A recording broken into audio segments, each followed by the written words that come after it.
మొన్న పునర్విక అనే ఒక అమ్మాయికి ఆహ్, వెన్నులో ఒక చిన్న ప్రాబ్లమ్ వచ్చి, స్పైనల్‌లో ఒక చిన్న ప్రాబ్లమ్ వచ్చేసరికి ఆవిడ చావు బతుకుల సమస్యలో ఉంటే ఏం చేశారు, చాలామంది క్రౌడ్ ఫండింగ్ ద్వారా డబ్బులు వసూలు చేసి ఈవెన్ ఆహ్, ఏపీ నుంచి కూడా తెలుగుదేశం పార్టీ యువ అధ్యక్షుడు నారా లోకేష్ గారు కూడా స్పందించి 6,00,00,000 ఏదో ఇవ్వడం జరిగింది. అండ్ చాలామంది కూడా వసూలు చేశారు.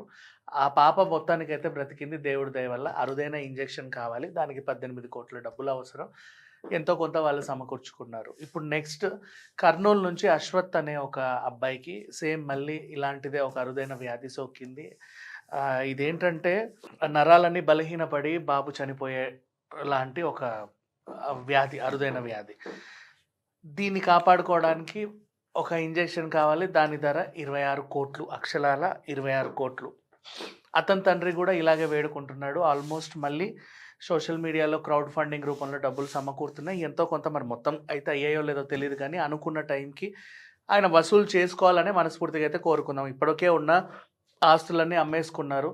ఇంకా వాళ్ళ దగ్గర ఏమీ లేవు. డైరెక్ట్ ఇంకా దేవుడా అని చెప్పేసి గాల్లో దీపం పెట్టి ఎదురు చూస్తున్నారు.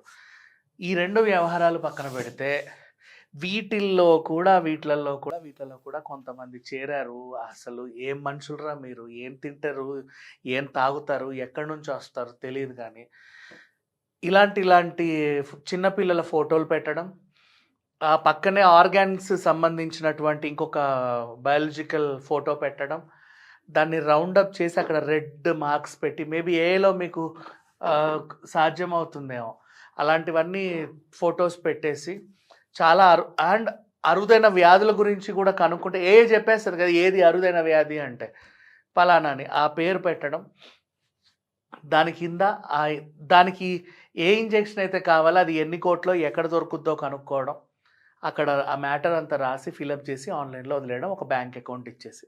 ఇట్లా కూడా సంపాదిస్తారా మనుషులు? అండ్ ఇప్పుడు మీరు ఇలాంటి పనులన్నీ చేయడం వల్ల నిజంగా ఒక పునర్విక లాంటి అమ్మాయి, నిజంగా ఒక అశ్వత్ లాంటి అబ్బాయికి న్యాయం ఎక్కడ జరుగుద్ది?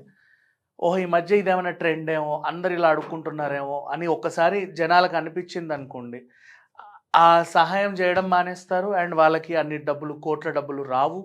గవర్నమెంట్ కూడా స్పందిస్తుందో లేదో తెలియదు అన్ని సమయాలలో, ఎందుకంటే వాళ్ళకు కూడా రీచ్ అవుద్దో లేదో తెలియదు. ఇట్లాంటి అరుదైన వ్యాధులు వస్తాయని కూడా నిజంగా మన దేశంలో ఎవరికి తెలియదు. ఎందుకంటే ఒకవేళ తెలిసుంటే గవర్నమెంట్ కొన్ని అట్లీస్ట్ 5-6 నిల్వలు పెట్టుకునేది, ఎప్పుడైనా ఎవరికైనా వచ్చినప్పుడు మనం ఇవ్వచ్చు కదా అని చెప్పేసి. అట్లాంటిది కూడా ఏం లేదు. సో ఇప్పుడున్న సిచ్యువేషన్ ఇట్లా తయారైంది. చాలా రేర్. అంటే ఏం చేస్తున్నారంటే వీళ్ళు ఏఐని ఉపయోగించుకోవడానికి, ఈ ఏఐ ఎందుకు ఇస్తుందో ఇవ్వకుండా ఉంటే బాగుండు.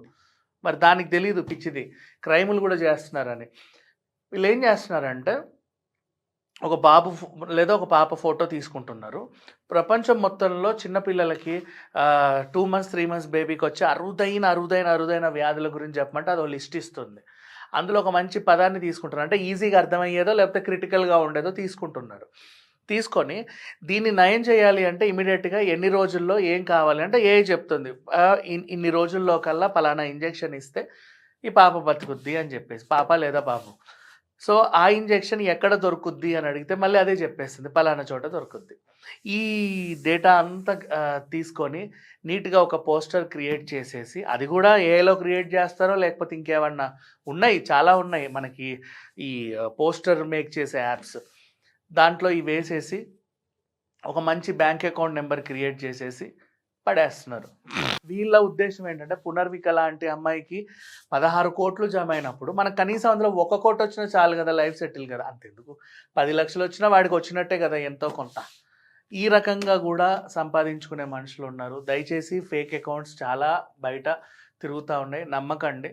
నిజంగా ఏదైనా ప్రాబ్లం వస్తే వాళ్ళ తల్లిదండ్రులకి కాంటాక్ట్ అవ్వండి. వాళ్ళు ఏ ఊర్లో ఉన్నారో ఆ ఊర్లో వాళ్ళకి కాంటాక్ట్ అవ్వండి. నిజంగా సమస్య తీవ్రత చాలా ఎక్కువగా ఉంటే వెళ్ళి సహాయం చేయండి. ఇంకా అంతకుమించి మనం ఏమీ చేయలేము. బట్ ఈవెన్ దో ఏదేమైనా సరే ఇదొక మంచి పరిణామం అనే చెప్పుకోవాలి. చాలామంది స్పందించి డబ్బులు సహాయం చేస్తున్నారు. డబ్బో ఇంకేదో వాటెవర్, ఒక సాటి మనిషి బ్రతకాలి అని చెప్పేసి చాలామంది ఎక్కడెక్కడ నుంచో దాతలు వచ్చి సహాయం చేస్తున్నారు. అది చాలా మంచి పరిణామం. వీళ్ళ వల్ల ప్రభుత్వాలు కూడా కదులుతున్నాయి, ఇంకా మంచి పరిణామం. కానీ ప్రతి మంచి పరిణామానికి ఒక టూ సైడ్ ఇంకొకటి ఏదో ఉంటుంది, ఒక డార్క్ షేడ్ ఉంటుంది అన్నట్లుగా దాన్ని కూడా ఈ సైబర్ క్రైమ్ చేసేవాళ్ళు వినియోగించుకొని అక్రమ మార్గాల్లో డబ్బులు సంపాదించేసి జనాలను బురిడి కొట్టిస్తున్నారు. ఎవరైనా సరే ఇట్లాంటి వాళ్ళకి సహాయం చేయాలనుకున్నప్పుడు కొంచెం ఆచితూచి వ్యవహరించండి. అండ్ అశ్వత్థకి వీలైనంత తొందరలో ఆ 26 కోట్లు సమకూరి ఆ అబ్బాయి ఆయురారోగ్యాలతో మనలాగే హ్యాపీగా నవ్వుకుంటూ జీవించాలని కోరుకుందాం. Thank you so much.